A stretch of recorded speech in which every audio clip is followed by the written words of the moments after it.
We were making for Minas Tirith! What is this Isengard? A fair city once, built in a circle like a vast shallow bowl. Once it was green, filled with avenues and groves of fruitful trees. The trees no longer grow in Isengard. Since Saruman took the city, it's become dark and hard. Marble and copper grow there now. Iron wheels endlessly revolve and plumes of vapor steam from the vents. The fair ring of Isengard is like a graveyard of the unquiet dead. And in the center stands the citadel of Saruman, the tower of Orthanc, Mount Fang. Once wise men watched the stars there. Now Saruman has shaped it to his own shifting purposes, aping the might of Sauron in his dark tower of Barad-dûr. And this is the iron stronghold we're making for. A handful of battle-scarred men on weary horses. Trust of Gandalf, Gimli! There was laughter in his speech when he spoke of the riddle of the answer in Isengard.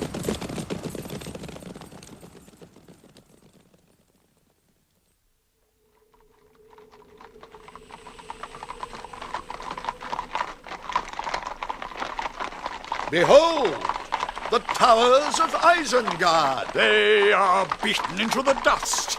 The gates are cast down, the walls broken. It is as if the great sea had risen in wrath upon the city. Only the tower of Orthanc remains, and no sign of any living creature. Oh, no, my lord.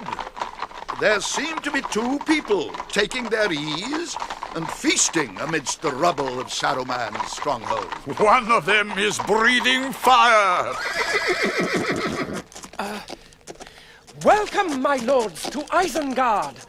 We are the door wardens. Meriadoc, son of Saradoc, is my name. Pippin, son of Paladin of the House of Took, at your service. And have you no greeting for your companions? Gimli! Legolas! You rascals! You woolly-footed and woolly-pated truants!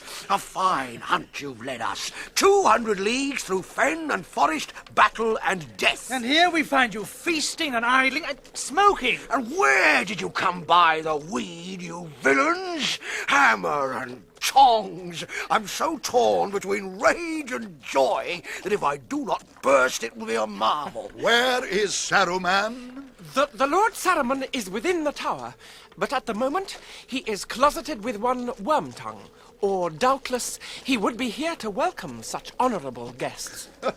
Doubtless he would. And was it Saruman that ordered you to guard his damaged doors and watch for the arrival of guests? When your attention could be spared from plate and bottle? Our orders came from Trebeard, who has taken over the management of Isengard. He commanded us to welcome the Lord of Rohan with fitting words. So these are the last ones of your company, Gandalf. Are they not the halflings of legend that some among us call the Hobbiton? Hobbits, if you please, Lord. Hobbits, then. I had not heard that they spouted smoke from their mouths. That is not surprising, for it is an art which we have not practiced for more than a few generations. It was Tobold Hornblower of Longbottom in the South Farthing who first grew the true pipeweed. And that would have been... Let me see now. Yes, that would have been about the year 1070. You do not know your danger, Theoden. These hobbits will sit on the edge of ruin and discuss the pleasures of the table or the small doings of their fathers, grandfathers, great-grandfathers, remote cousins to the 9th degree, if you encourage them with undue patience. Come, we must perform the task for which we came here and pay a visit to Saruman. Dangerous and probably useless, but it must be done. Those of you who wish may come with the Lord Theoden and myself, but beware. I will come. I wish to see him and learn if he really looks like you. And how will you learn that, Master Dwarf? Saruman could look like me in your eyes if it suited his purpose with you. And are you yet wise enough to detect all his counterfeits? Well, we shall see. I shall order the Ents who are guarding him in his tower to remove themselves from sight, so perhaps we shall persuade him to come out. What's the danger? Will he shoot at us and pour fire out of the windows, or can he put a spell on us from a distance? The last is most likely, if you ride to his door with a light heart. but there is no knowing what he can do or may choose to try. A wild beast cornered is not safe to approach, and Saruman has powers you do not guess. Beware of his voice.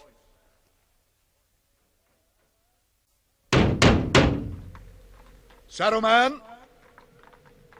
Saruman? Saruman, come forth! He will not come. Who is it? What do you wish? I know that voice, and I curse the day when I first listened to it. Go and ask Saruman to come down to us. Since you have become his footman, Grima Wormtongue, and do not waste our time. What is it that you want?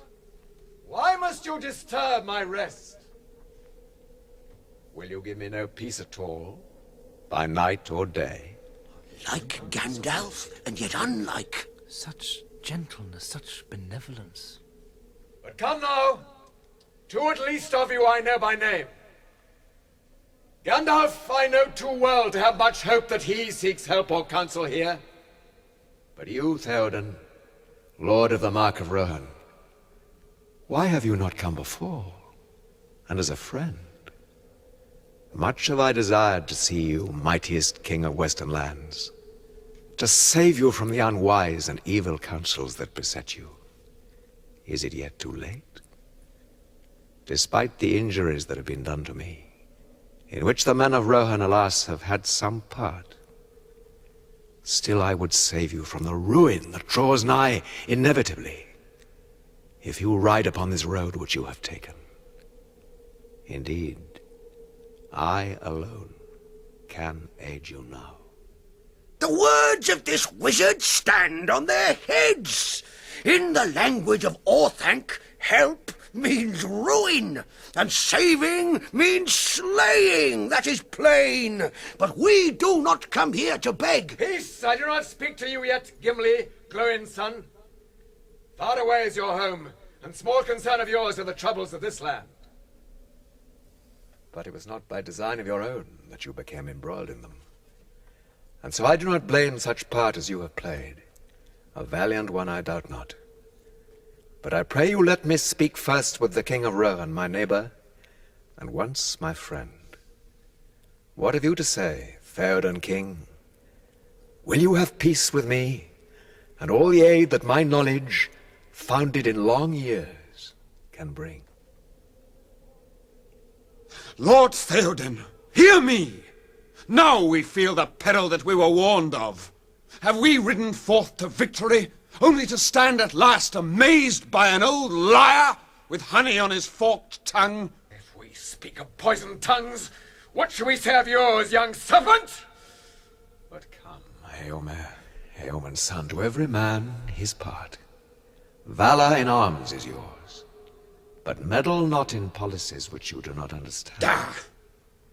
The friendship of Saruman and the power of Orthanc cannot be lightly thrown aside. You have won a battle, but not a war, and that with help on which you cannot count again. But my lord of Rohan, am I to be called a murderer, because valiant men have fallen in battle? If you go to war needlessly, for I did not desire it, then men will be slain. Speak, Theoden King. Shall we have peace and friendship, you and I? It is ours to command. We will have peace. Yes, we will have peace. We will have peace when you and all your works have perished, and the works of your dark master to whom you would deliver us. You are a liar, Saruman, and the corrupter of men's hearts.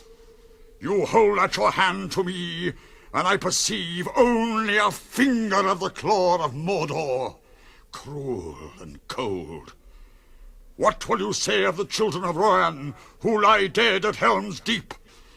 When you hang from a gibbet at your window for the sport of your own crows, I will have peace with you and Orthanc. Gibbets and crows, dotard! What is the house of Aol but a thatched barn where brigands drink in the reek and their brats roll on the floor among the dogs? Too long have they escaped the gibbet themselves. I know not why I have the patience to speak with you. But you, Gandalf, for you at least I am grieved, feeling for your shame. How comes it that you can endure such company? For you are proud, Gandalf, and not without reason, having a noble mind and eyes that look both far and deep. Even now, will you not listen to my counsel? What have you to say that you did not say at our last meeting? Or perhaps you have things to unsay. Unsay. Unsay. I endeavored to advise you for your own good, but you scarcely listened. You erred, I think, misconstruing my intentions willfully. I fear that in my eagerness to persuade you, I lost patience, and indeed I regret it. For I bore you no ill will, and even now I bear none, though you return to me in the company of the violent and the ignorant. Gandalf, are we not both members of a high and ancient order, most excellent in Middle-earth? Much we could still accomplish together to heal the disorders of the world. For the common good, I am willing to redress the past and to receive you. Will you not consult with me? Will you not come up? Ye will go, and we shall be lost. Saruman!